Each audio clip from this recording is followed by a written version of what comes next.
जंगल में हाथी और शेर एक पेड़ के नीचे बैठे हुए हैं। हाथी गहरी सोच में डूबा है और शेर आराम से लेटा हुआ है। हाथी सोचते हुए, यार शेर, तुम्हें कभी ये ख्याल आता है कि हम दोनों कितने अलग हैं? शेर आंखें बंद करके, हाँ, पर यह तो सच है कि हम दोनों जंगल के राजा हैं। हमसे कोई टकरा नहीं सकता। हाथी सिर हिलाते हुए, हाँ, तुम सही कह रहे हो, लेकिन देखो, तुम तो भागते नहीं हो, चलते हो। मुझे तो दौड़ने का मौका ही नहीं मिलता। अगर मैं दौड़ने लगूं तो मुझे लगता है कि जंगल का रास्ता ही उल्टा हो जाएगा। हंसी में, तुम्हें दौड़ने का क्या जरूरत है? तुम्हारी तो इतनी बड़ी टांगे हैं, तुम बस एक कदम में आधा जंगल नाप सकते हो। हाथी मुस्कुराते हुए, हाँ, और तुम्हारी तो छोटी सी टांगे हैं, तुम अगर दौड़ने लगो तो तुम्हारे पीछे ट्रैक बन जाए। हंसी रोकते हुए, ओह, तो तुम ये कह रहे हो कि मैं इतना हल्का फुल्का हूं कि हवा में उड़ सकता हूं? मजाक करते हुए, नहीं नहीं शेर भाई, तुम तो वैसे ही चिड़चिड़े हो।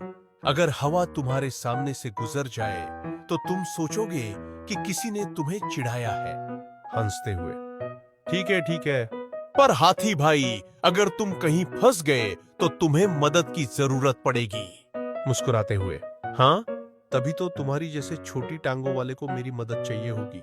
दोनों हंसते हैं और जंगल में एक दूसरे से दोस्ती की मजाकिया बातें करते हुए चलते हैं।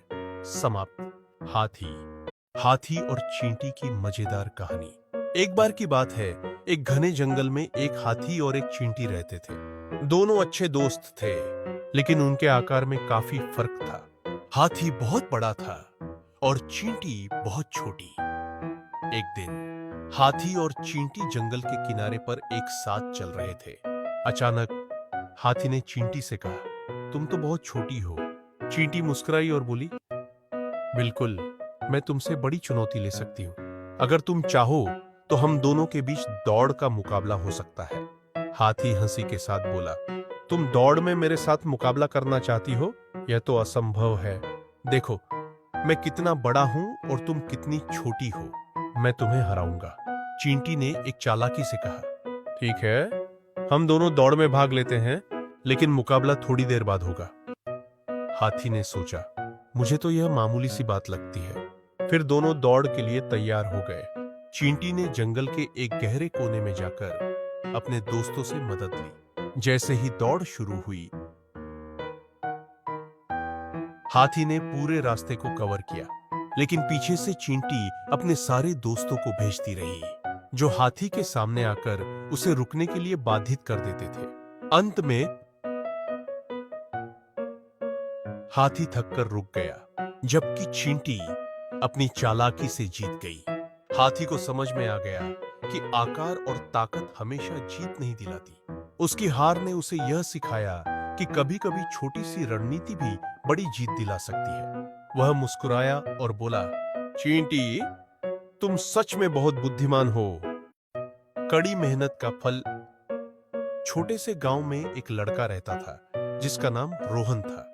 वह गरीब था, लेकिन उसकी मेहनत और लगन बहुत ज्यादा थी। वह स्कूल में सबसे अच्छा छात्र था, लेकिन उसके पास पढ़ाई के लिए किताबें या सामग्री नहीं थी।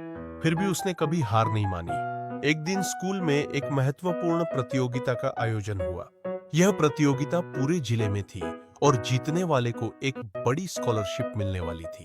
रोहन ने ठान लिया कि वह इस प्रतियोगिता में भाग लेगा। उसके पास पढ़ाई के लिए कोई खास संसाधन नहीं थे, लेकिन उसने पुरानी किताबों और अपने दोस्तों से मदद लेकर तैयारियां शुरू की।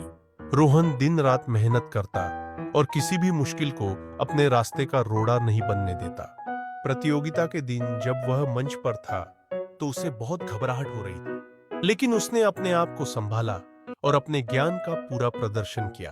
अंत में रोहन ने प्रतियोगिता जीत ली और उसे एक शानदार स्कॉलरशिप मिली। यह जीत सिर्फ एक पुरस्कार नहीं थी, बल्कि यह उसकी मेहनत और समर्पण का परिणाम था।